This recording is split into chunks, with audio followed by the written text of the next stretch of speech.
Hello, everyone. Welcome to the UpRev Ninja Podcast. If this is your first time listening, thanks for joining us. This show is produced each week with the single intent of discovering the tips, tricks, hacks, and lessons learned from our guests that has catapulted them into living the best version of themselves. Join your host, Tom Hudson, as he continues his search for the best methods to UpRev his life. Now, let's dive into the show. On today's show, I interview Mary Smith. Mary Smith is an advocate for authentic change and personal transformation. A photographer, wife, dedicated mother of 4 sons, and a grandmother, Mary is certainly no stranger to adversity. Breaking free from the bonds of a cult, leaving behind her parents, siblings, friends, and every aspect of life as she knew it, Mary had to learn to live a new life. A transformation occurred whilst hiking the Camino de Santiago, a letting go of the past and learning to forgive. Mary experienced the power that comes from forgiveness, continued to step into challenges, and began to really live her unlived life. Step by step, Mary began living outside her comfort zone, not just for herself, but also for the benefit of others. As opportunities open up to Mary, she is now ready to accept the challenge of new and exciting prospects with confidence. Mary's goal is to inspire others to take action in their lives, to overcome whatever is holding them back, and to find their full potential. Mary believes that it is not what happens to us that is so important, but how we respond to those things that happen to us. Live your unlived life. Welcome, Mary Smith, to the UpRev Ninja Podcast. Hey, today on the UpRev Ninja Podcast, I've got Mary Smith, who's coming all the way from Australia. So, Mary, I've already read your bio to my audience, but I would love for you to tell us just who you are and how you got to where you are today. Thank you very much, Tom. I'm really excited to be here and part of the UpRev Ninja podcast. As you said, my name's Mary Smith. I'm a mum of 4 boys who are all in their mid to late 20s now. I've been a wife for almost 31 years, and I've got 1 grandson. So that's sort of that's me in a nutshell, I guess. I live on a 5-acre property in the hills, about an hour out of Perth. So it's a really nice semi-rural area with lots of bush around, which I find, really nice because I love the outdoors. And I also draw a lot of inspiration for that in my role as a photographer. That's great. Yeah. So what, you take a landscape photography? Is that what you do? Yeah, that's really where my heart-centered sort of work is in the landscape photography. And I also love sports photography. So I sort of go from the landscapes and those sort of things, nature photography, where I love capturing special moments in time, and then the sports photography, where I like to capture motion and emotion. Oh, okay. Well, so Mary, a part of your bio, you had mentioned, you're moving on in your life. You're moving. It just, kind of, the sense I get was kind of like you're on cruise control, and then you're out hiking on the Camino de Santiago, and then like you had this epiphany, and yeah, tell us about that. Yeah, that was a very interesting moment. When it happened, it was completely unexpected, but it ended up being what I often refer to as being the first day of the rest of my life. So what had happened when it came to a point where, we were standing at a place called Cruz de Ferro on the Camino de Santiago, which is called the Iron Cross. And we decided we'd get there really wanted to be there and watch the sunrise at the Iron Cross. And as we were hiking up to the cross, there was just this really heavy fog came in, and we thought, there is really not going to be much of a sunrise for us to see today. But as we got there, the mist lifted, and there was just this magnificent sunrise, and we had this great silhouette of the Iron Cross with this beautiful sunrise behind it. And it was then I sort of got captured in the moment for a while, and then the fog sort of came in again, and I sort of broke down and started to cry, and just sort of all these thoughts going through my head. And the major one was the really strong point that came to me was forgiveness. And what had happened is when I'd grown up and been brought up in a strong religious group that had a lot of strict beliefs. And my husband and I left that back in 1990.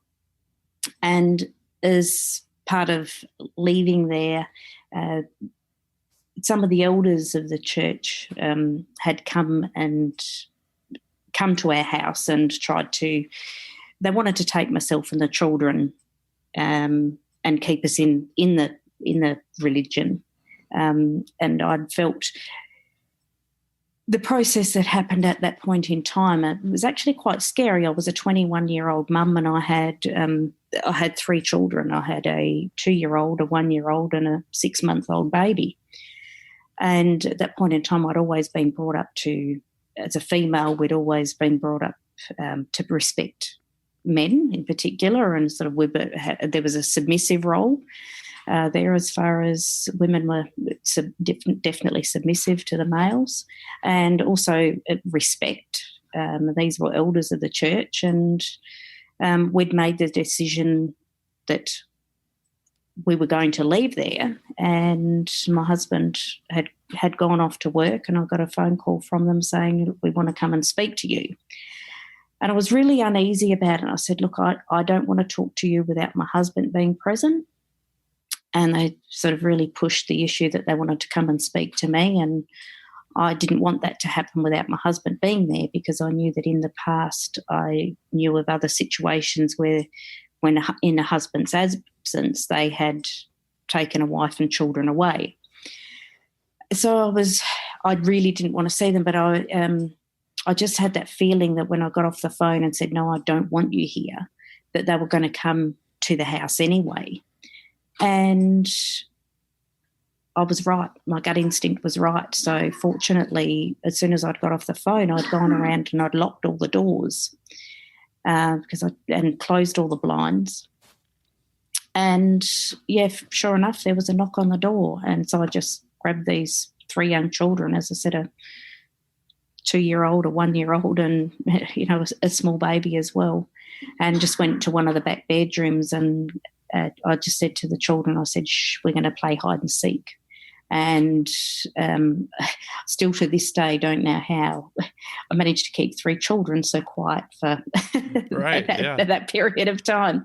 But what surprised me then was that they started going around the house and trying the windows. And so it was actually quite terrifying as a 21-year-old. It's very terrifying at any point in your life. Exactly. But yeah, that's right. I do get that, yeah.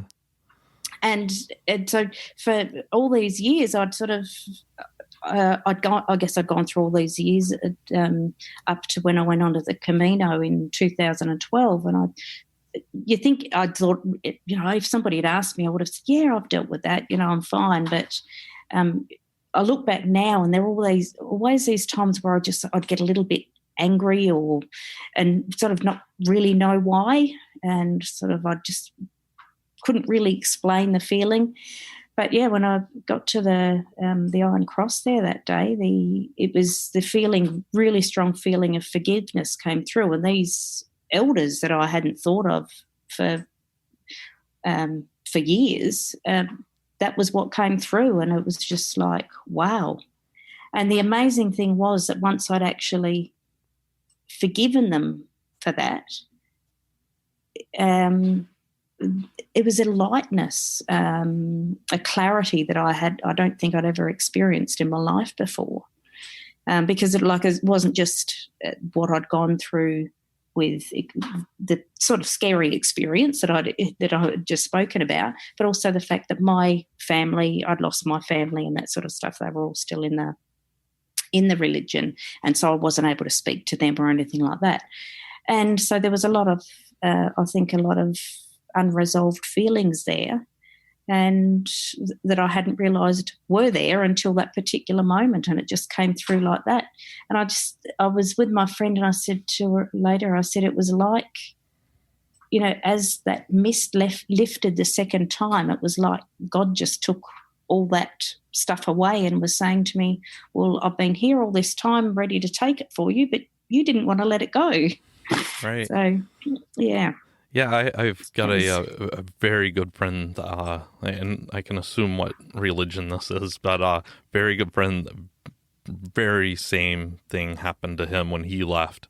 And, he left when he was mid-30s, I think. And, what I'm hearing from you and, from him, using that as some context as well, is, you spend your life, with this, all of these people, and you trust them and respect them, and you expect them to have your best, is supportive, and they want to take care of you. And then the day that you make a decision that is against, a belief of theirs, it's just you see this flip side, which obviously in religious text doesn't.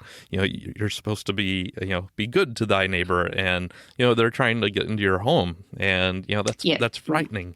So I'm really sorry to hear you go through that, but this enlightenment that you had on this hike, I mean that's fantastic, and that's kind of what brought you to where you are today, right?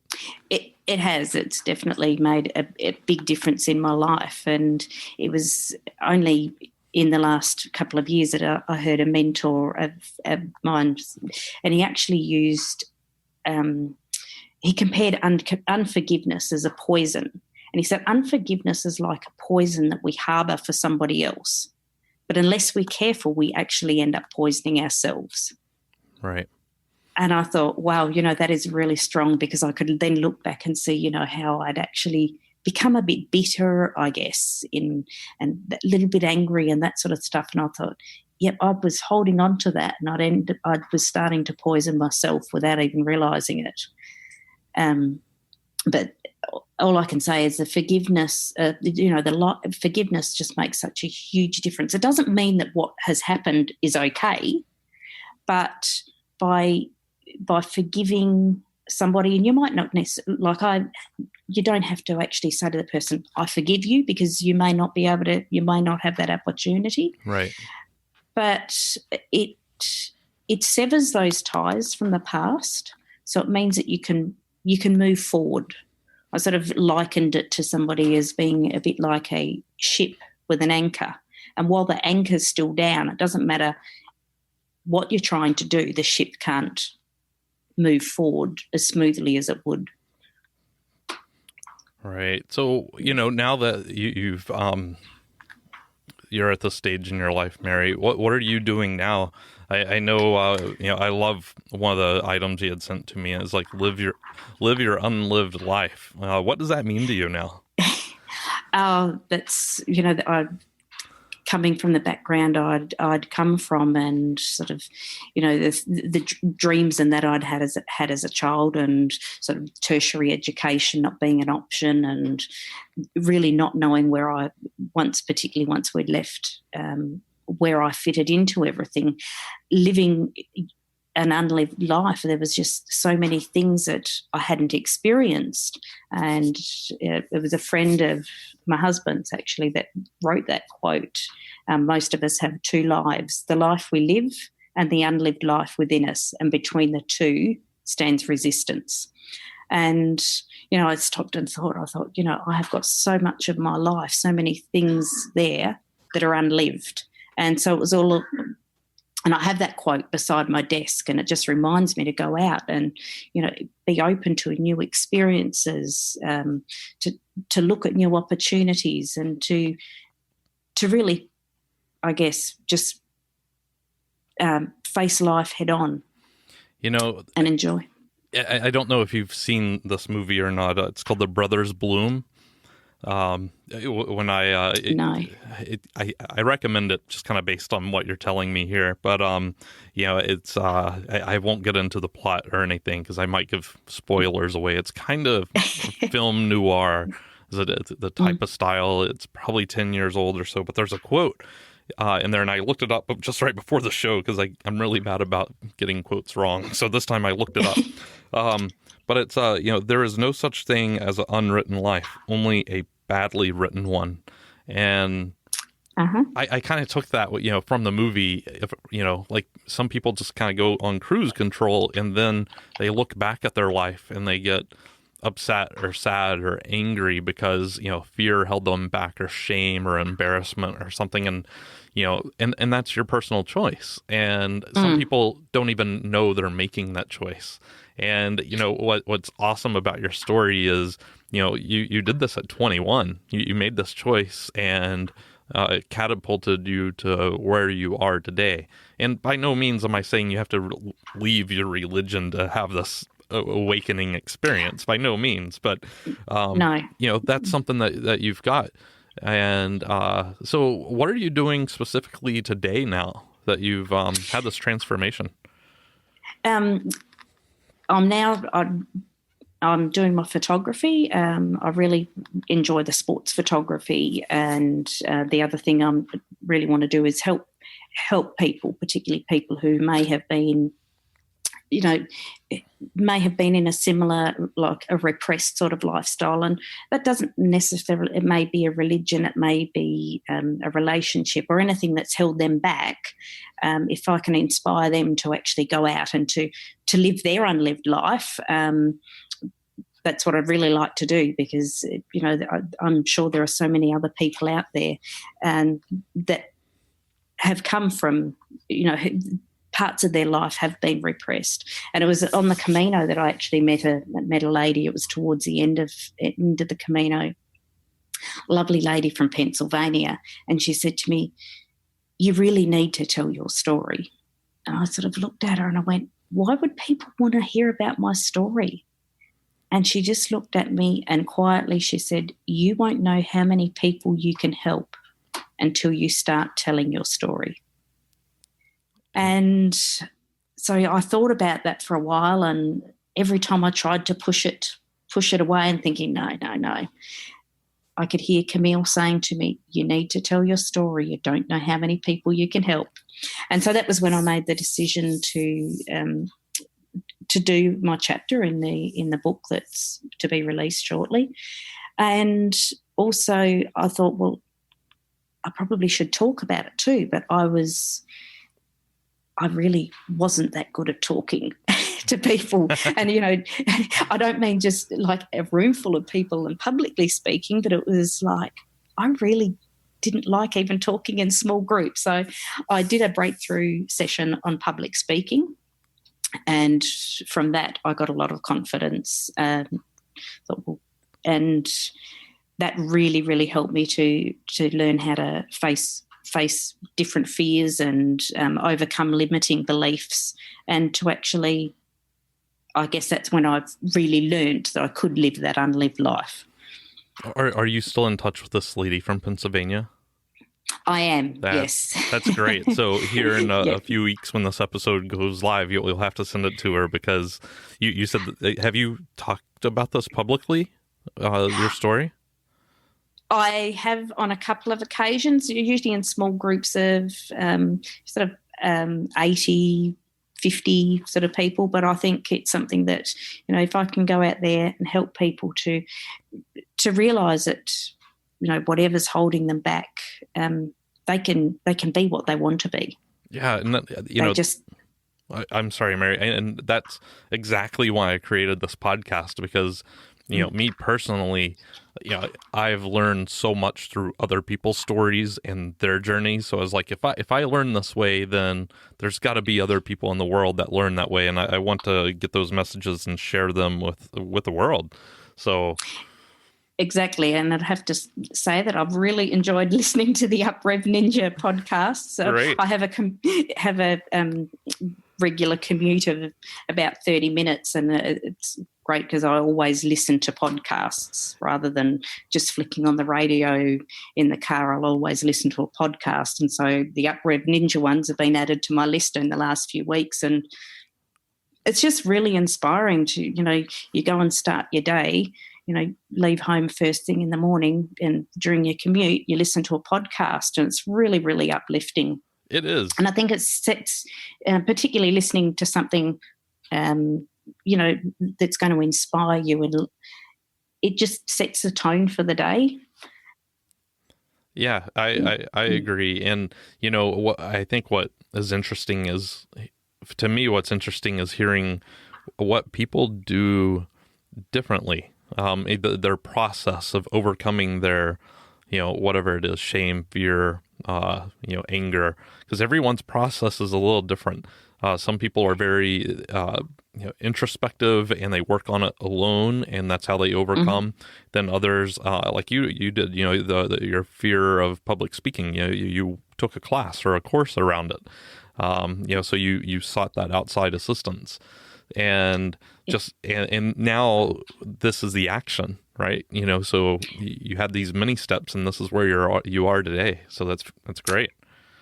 It is, and like from doing that breakthrough session in the public speaking and doing a course in NLP, that really helped me to sort of have a much broader view on life and what I could do, and it certainly helped me a lot in the running that I've started doing.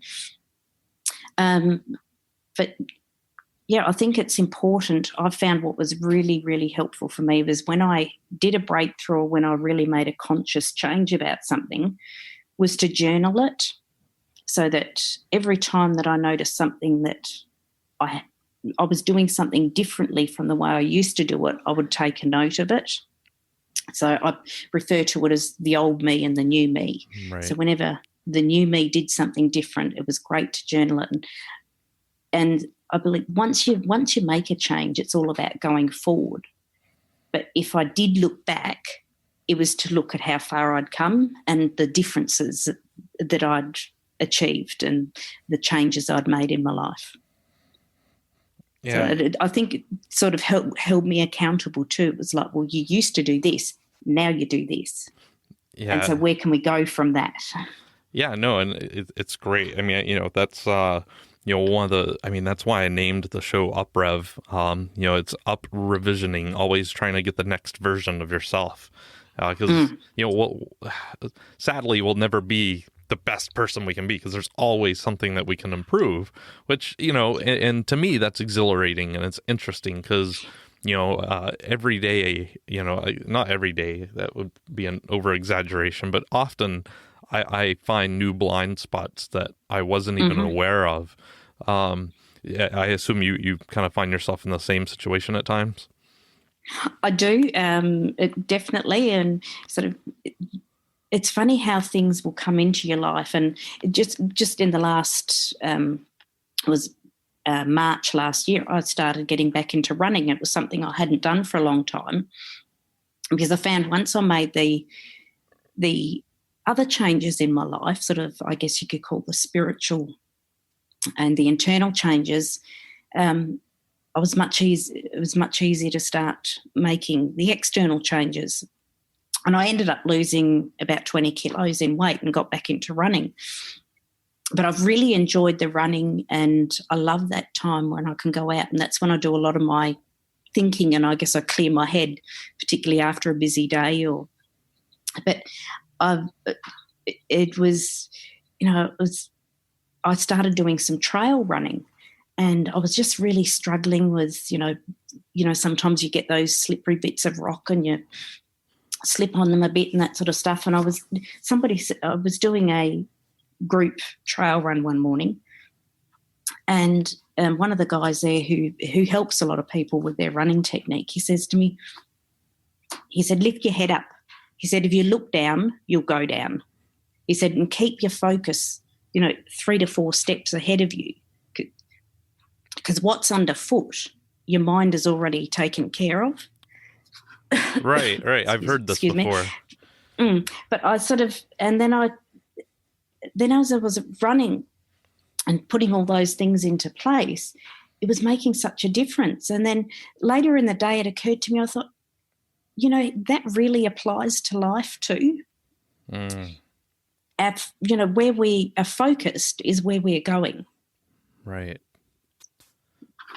Yeah, no, that's great. Yeah, and I've heard that same thing about running. If you look straight down where your foot's going to go next, it messes you up really badly, because your brain can calculate faster than subconsciously your brain's doing all those calculations for you that you're not even aware of, and then you interrupt that process when you look straight down. So stay focused, a couple of steps ahead. So in the way that you reframed that to other aspects of your life, I think that's really awesome. That's really cool. Had not thought about that. So thanks for sharing that. That's a really good tip right there. Yeah, thank you. And I was thinking, even in a perspective with your business, if you've planned things, what you're going through at the current time, you should be able to pretty much be on autopilot, because you've already planning and looking at what's happening up ahead. Right. And what's going to take place over the coming months and what your goals are. And where your focus is where you're headed. Yeah. Well, Mary, you've covered some of this already, but what personal habits do you have right now that you feel contributes to your personal growth? You mentioned journaling earlier. Particularly journaling any changes when I make a significant change in my life. Podcasts, as I mentioned before, I've got quite a commute, and so I really find the podcasts uplifting, and you're just always taking something from them. Also I love reading. I don't always get to read physical books, but if I'm not reading a physical book, it may be listening to an audio book, but I always find that's... And keeping around people that are positive and going to keep you accountable to where you want to be. I completely and I think it's agree. Great. Yeah, I think it's great to have a mentor or somebody who you can actually sit down and share your goals with. Sorry. No, it's okay. Yeah, my wife is actually my wife's in Africa right now, and we've had a very busy summer here, so we downloaded all of the podcasts to this show, and she listened to them on the flight over, and she's been sending me feedback and suggestions and kudos. So I know that's my wife and my partner, but it is good to have that support and that accountability, and being able to be open and vulnerable with a person wholeheartedly. That's just a great way to live. It is, and to have somebody who can put you back on track, or if something's not going quite to plan, somebody you can say, well, can you help me get back on track here, or I can't quite work out what's going on, and just sometimes you just have to reset the goal a little bit and make a few changes and a few tweaks here and there, but I think that accountability is really important. I agree. What are you, what are you currently working on in your life that, you feel is, kind of the next thing? You mentioned the public speaking piece, and, you're doing this podcast today, but, are you still in that realm right now, or is there something else that you're starting to focus on? Yes, I still want to. I want to get out there and share my story and inspire other people to take action in their lives. But also in the photography arena, I find a lot of people have been saying to me, "I've got this great camera. I don't know how to take it off automatic." So I'm putting together workshops where I can just spend a couple of hours one-on-one with people in the outdoors and actually teach them how to use the different functions on their cameras. And I'm also going through the process at the moment of putting that into a written format so that it's available as a note form for people who do the class, but then also will be downloadable for people who can't actually do a one-on-one class, but they'll be able to access those notes from my website. So I'm currently working on putting all that together. Well, I can tell you I would be a customer because I barely know how to use the phone on my camera, but my family, they're all experts at this stuff. So, I think that's great, and that's going to get you out there and more connected with the rest of the world and new relationships. So that's going to be exponentially growing for you. So, So, Mary, there's a lot of really good wisdom that, we started the show off with, some awesome quotes that I'm going to put into the show notes, and, we could use just one of those. However, I'd love for you to tell me, if there's someone out there listening today and they're kind of stuck in life, or, they're letting fear and shame hold them back, what would you give them for, you've got 5 seconds, 15 seconds with that person, no pressure, but what would you give them for like a bit of wisdom and parting guidance?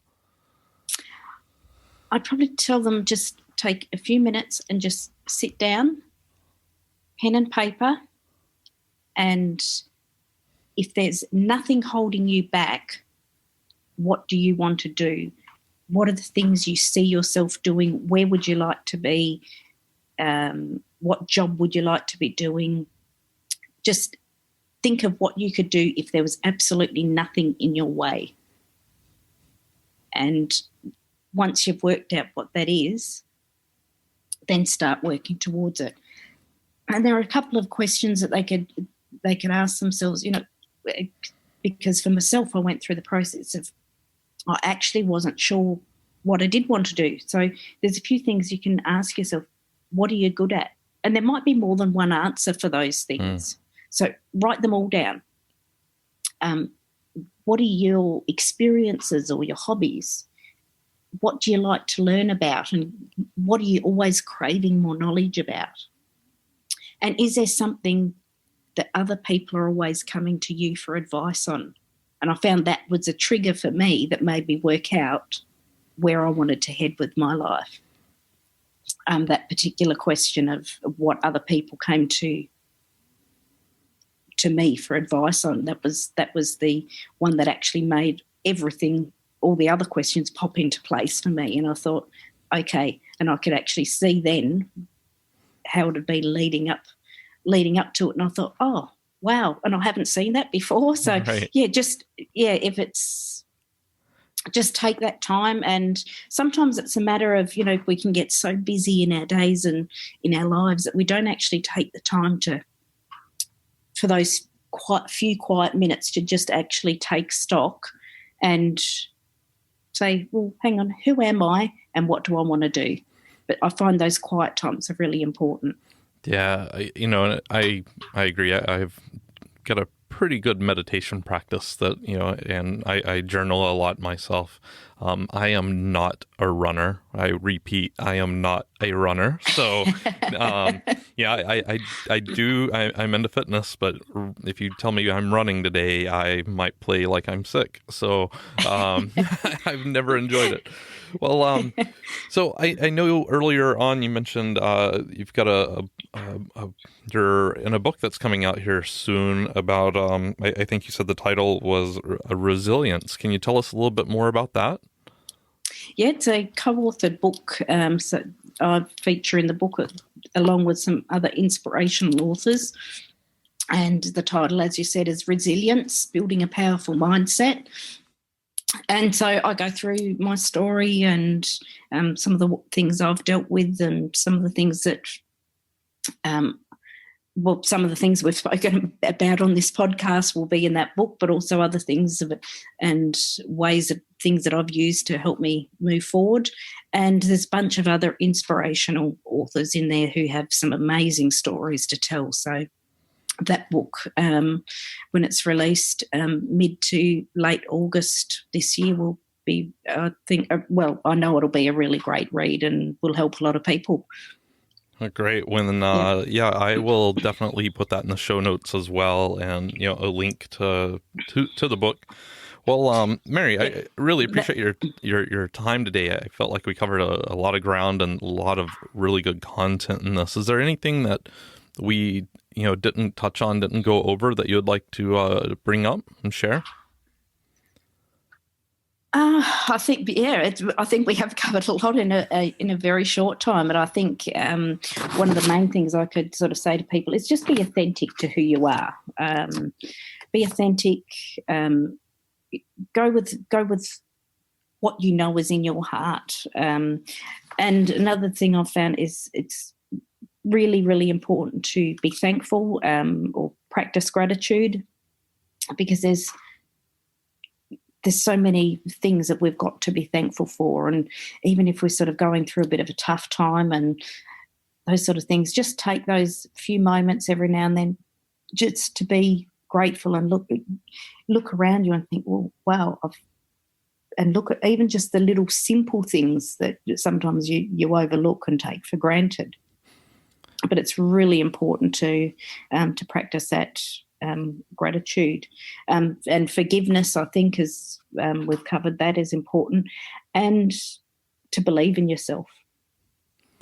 I think gratitude, there's a lot of science that backs this, that just how powerful it is. But I think the ultimate form of gratitude is authenticity, like you mentioned, because I could be thankful for, my oven or my family or my, whatever it is. But if I'm not, if I don't express gratitude towards myself, or if I'm not authentic, then to my core, then I'm essentially telling myself and subconsciously that I'm not thankful for who I am. And that does poison everyone around us in our relationships. So, being authentic is practicing self-gratitude.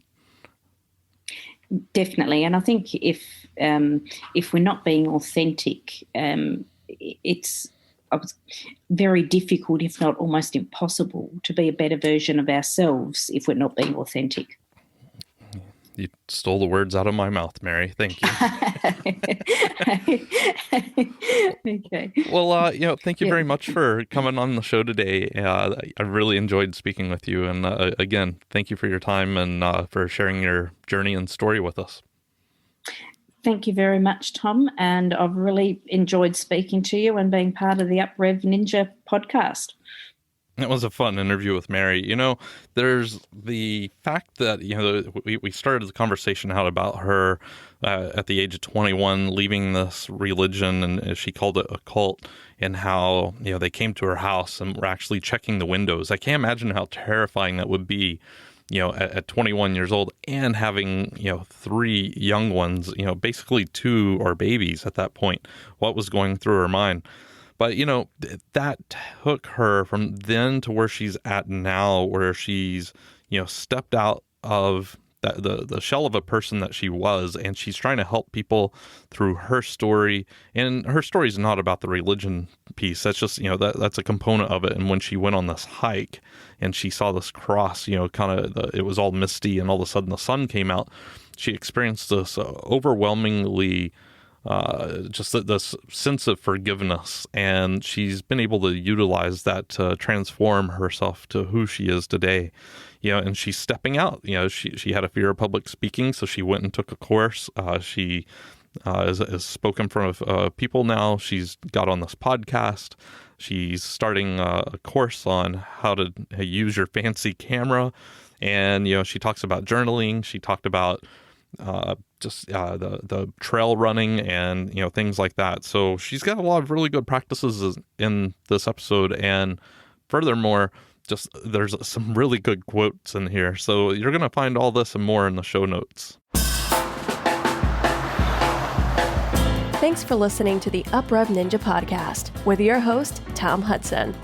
Navigate to our website at uprev.ninja today, where you will find additional resources to help you discover the best version of you.